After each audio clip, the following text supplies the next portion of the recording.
right now, one of the key opposition leaders in Iran is set to join us live. In fact, we're pleased to welcome Abdullah Mehtedi, the Secretary General of the Komala Party of Iranian Kurdistan. Welcome, sir. Good to talk to you from where I am here in Dubai about Iran and what's next.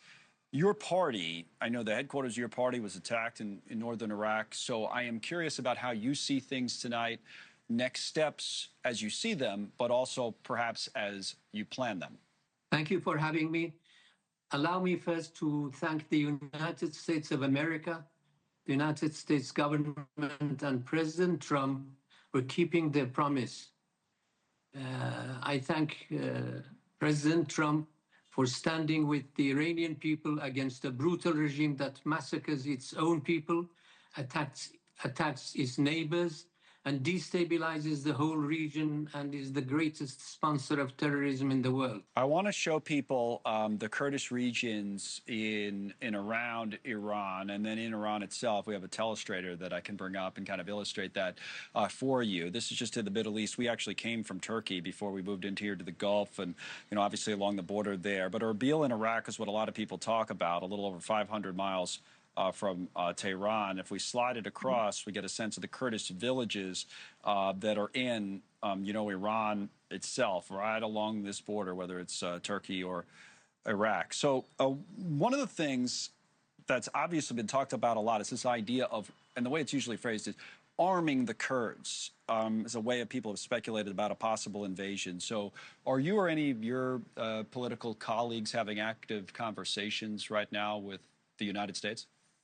We've had conversations with the United States for many years now.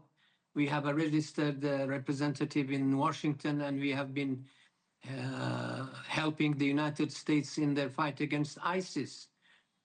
More than 10 years ago, our forces took part, although we are Iranian Kurds, not Iraqi, but still our Peshmerga forces took part in that campaign.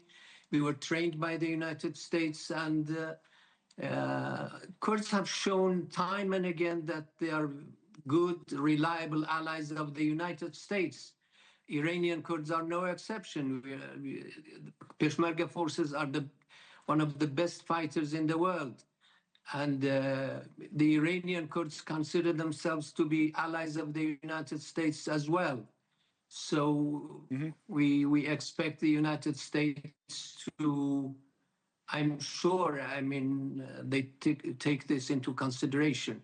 Iranian Kurds and perhaps Iraqi Kurds that would be the people who end up rising up and toppling the regime. Is that how you envision it? No, the Iraqi Kurds are different.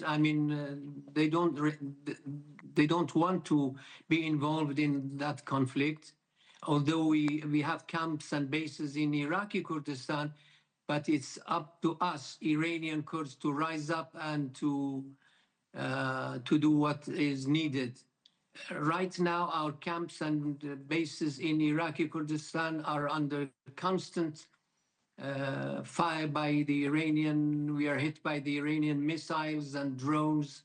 People are killed, people are wounded, but the morale is very high.